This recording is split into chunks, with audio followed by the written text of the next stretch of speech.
Okay, and we're back. So hopefully you got these figured out. And these are pretty simple. So we look at this first one. It says, well, what's the measure of angle RSQ? Now that might seem like kind of an odd question because that's this angle right here. You go, what's the measure of angle RSQ? Well, I have this 31 degrees, but that one, RSQ, isn't 31 degrees. I look at this and say, well, wait, this side right here, this side is congruent to this side over here.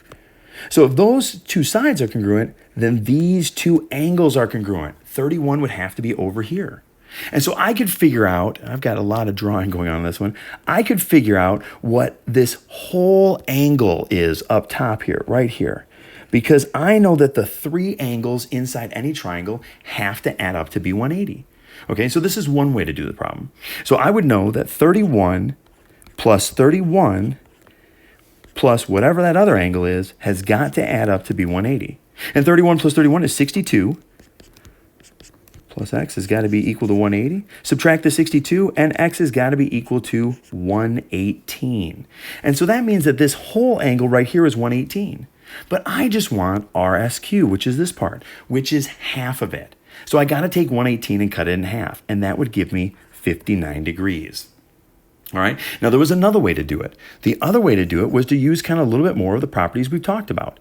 We said that if you bisect this vertex angle right here, which is what they did, then that perpendicularly bisects the base. So that would make that a right triangle.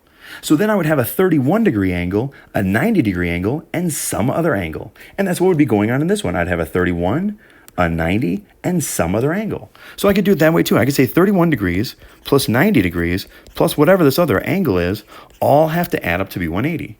31 and 90 give me 121 plus x equals 180. Subtract the 121 from both sides, and x has to be equal to 59 degrees. And there you go. We get the same answer.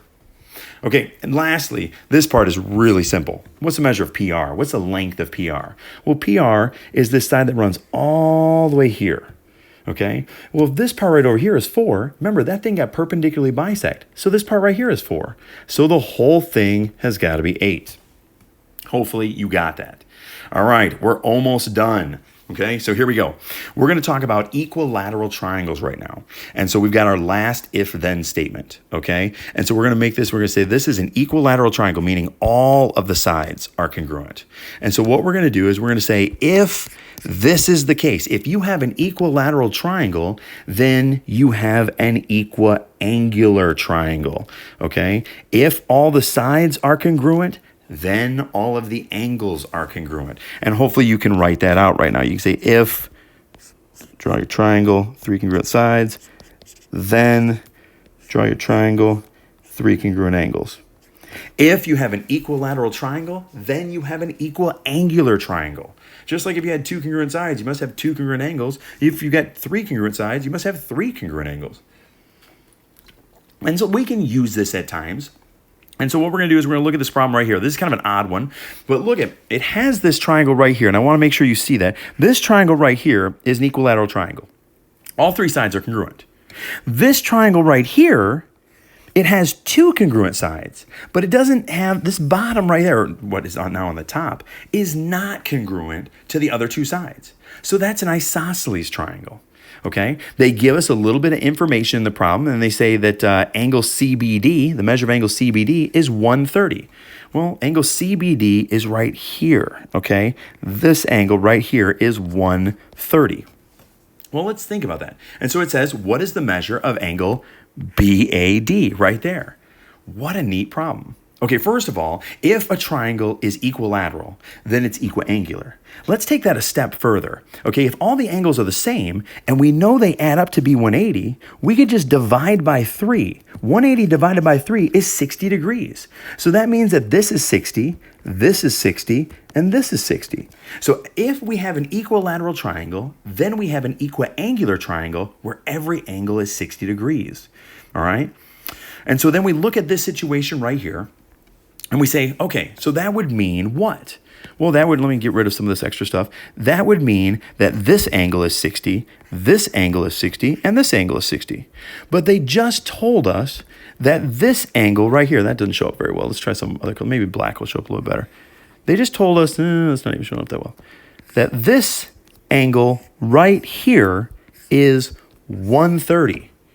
Okay, so if it's 130 from here to here, and this part is 60 degrees of it, well, we could take 130, subtract 60, and we would get 70, and that's how big this part must be. Okay, but now we've got to look at that triangle. That's an isosceles triangle. It has two congruent sides, so it must have two congruent angles. And those angles are always located opposite of the sides. So these are the two congruent angles, here and here.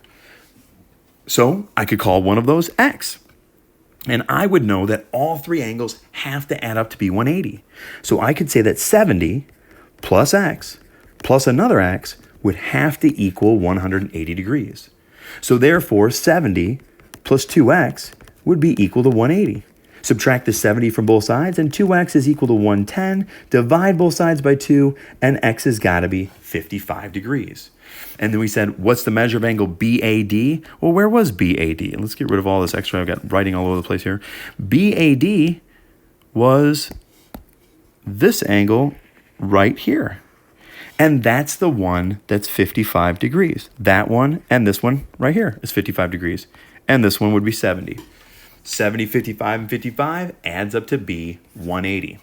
Okay, now I want you to try almost the identical problem, but it's just a little bit different, okay? In this situation, you can see right here, they don't give us the measure of any of the angles, but notice what the relationship is right here. That is an exterior angle to this angle. So I know that there's some supplementary things. I know that there's two remote interior angles that are going to add up to that. But what I want you to do right now is take a couple minutes and see if you can figure out the measure of angle PNO and the measure of angle NOP. All right, so we're going to pause the video right here, and then we're going to come back in just a minute and talk about how to do these. Okay, and we're back. And so hopefully you figured these out, all right? First of all, we know that this first one over here is an equilateral triangle. And if it's equilateral, it's got to be equiangular. So this is 60, this is 60, and this is 60. Okay, I'm sorry if those aren't showing up really well on the board. I'm not there right now, so I don't know what it looks like. Okay, now these two angles are supplementary. So if one of them is 60, I can take, well, 180 minus 60 would give me 120. So this exterior angle must be 120. And that makes sense because that's the sum of the two remote interior angles. 60 and 60 give me that 120. Okay, so now what I want to do is I want to get rid of all that extra writing, and I want to look just at what I have here. I've got this isosceles triangle, and this angle is 120. Now I can see where my two congruent sides are, and my angles that are congruent will always be opposite of those, right there and there. So I could call this x, and this other one could be x. And I would know that x plus 120 all has to add up to be 180. That it would be to say that 2x plus 120 equals 180. Subtract the 120 from both sides, I get 2x is equal to 60, so therefore x is 30. Hopefully you got that. Now, I have all the information I need right now, so now let's answer these questions. It says, find the measure, let me get rid of all this extra stuff. Find the measure of angle PNO. Well, PNO, that was the very first one I did. That one is 120 degrees, okay, because it's an exterior angle. And then it says, find the measure of angle NOP. NOP, that one's right here. And we found that that one was 30 degrees. Okay, and so hopefully you got the same thing. All right, now what I want to do is I just want to kind of wrap up everything that we've talked about. Okay, so we said if you've got an isosceles triangle, if you've got two congruent sides, then you must have two congruent angles. And the flip side of that worked, the converse. If you had two congruent angles, then you must have two congruent sides. Also, we said if you had an isosceles triangle and you bisected that vertex angle, that angle bisector would perpendicularly bisect the base. And then the last thing we said was if you have an equilateral triangle, then you have an equiangular triangle. Okay? And so those were the three big thoughts of today. So what I'm going to have you do right now is I want you to go ahead and get started on your homework. And what I'm going to have you work on is on two different pages. So we're going to try page 163, number 6 through 10. I believe you can definitely rock those out.